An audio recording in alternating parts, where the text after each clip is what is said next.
Ako, bilang isang pangkaraniwan na mamamayan, nakikita ko mula sa 140, bumaba nung nakaraan, 20 pesos. Tapos ngayon daw po, sabi ng DOE, ang trend daw po ay another rollback sa susunod na linggo. At baka daw po umabot na naman ng panibagong, ayun pala ito po naman ay estimated lang, estimated. Sa diesel daw po, posibleng bumaba next week, 1680. Sa gasolina, malitit ng konti, 320. Sa kerosene po, 220. Ayan ang sinasabi ko nung nagtatalo kami sa committee hearing. Opo. Makikita mo ka ako dyan yung rackets and feathers. Irony. Irony. Yes po. Na kapag ka yung global price ay tumaas, nako, yung mga produkto magsushoot, parang rocket. Yes po. Palong-palo, sabi pero nila. pag bumagsak naman ang pandaigdigang presyo, sabi nila, para namang feather. Ano yung feather sa Tagalog? Pakpak. Hindi naman pakpak naman. Wing naman ang pakpak. Ganun ba? Feather yung Balahibo. Balahibo ng manok, yung pinaka-fine na fine. Yes po. Bago siya talaga tuluyang bumagsak sa pag ganong pasi. Pag umihipa hangin, medyo... Isipin mo yun, sisirit siyang parang rocket. Bigla yan, bilis eh. Pero pag bumagsak naman, dahan-dahan. Pahili-hiling ganyan. Yan kamukha niyan. Ngayon, tatanungin mo rin siya, paano mo bumagsak, di ba? Opo. Kasi pinagtatalunan namin. Kaya hindi ako masyadong makapamalagi doon sa hearing. Ang karamihan ng pinagtatalunan kung paano aagapayan ang ating mga mamamayan. So magsisimula sa mga chopper, sa mga commuters, isinasama pati mga konduktor. Pagkatapos, sa panig naman ng mga tricycle driver, halimbawa, sa panig ng mga mangingisda, o ano naman nyo, sa panig ng DSWD, paano kayo tumutulong, paano kayo nagtutugma. Ang sa akin naman kasi, hindi ko pa naiintindihan, bakit kasi tumaas? Dahil nagre-research naman ako. Ewan ko, ako na lang yata nagre-research eh. Bakit ang nakikita ko naman presyo, pwede naman tayong bumili doon sa sinasabi. May option eh. May options eh. Meron naman ka akong pamilihan.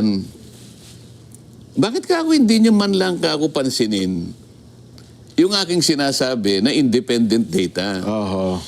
Palagi nating pinagtatalunan ng Strait of Hormuz para bang akala mo para bang kayang-kaya natin, alam natin kung nasan yung Strait of Hormuz. Parang wala nang ibang option, yun na lang talaga eh. Parang ganun po nangyayari. Samantalang sinasabi nila, hindi, 20% lang naman ang nanggagaling yun ang facts. Mga yung 80%, may ibang daanan. May ibang daanan.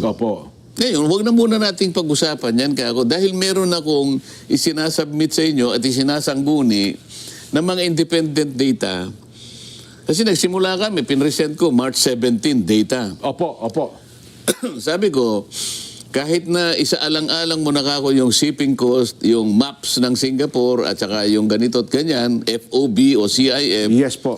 Naglalaro lang kako sa, at that time, 45 pesos to 50 pesos per liter ang diesel. Diesel mo nang pinag-uusapan namin. Opo.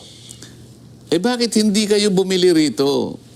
Tapos sabi ko, ito, ang binabanggit ka ako ng isang informant ko sa Singapore, ito ay tinatawag niyang tank to vessel procedure. Yes po. Ngayon, actually, pagdating sa parang 25 lang eh. Magiging 45 lang dahil idadagdag mo yung additional add-ons, mga local na yun eh. Dito sa atin sa Pilipinas na po yun. Tingnan mo ka ako, itong sinasabi ko sa inyo, hindi natin inaalis ang excise tax dito at saka VAT, kasama pa yun eh. Opo. Pero katapus-tapusan, yung landed cost, 45 pesos. Wala tayong inalis na excise tax, wala tayong inalis na VAT. Na VAT, opo, yan. O di ibig sabihin, talagang katanggap-tanggap ito. Bakit ayaw ninyo ka kung i-consider ito?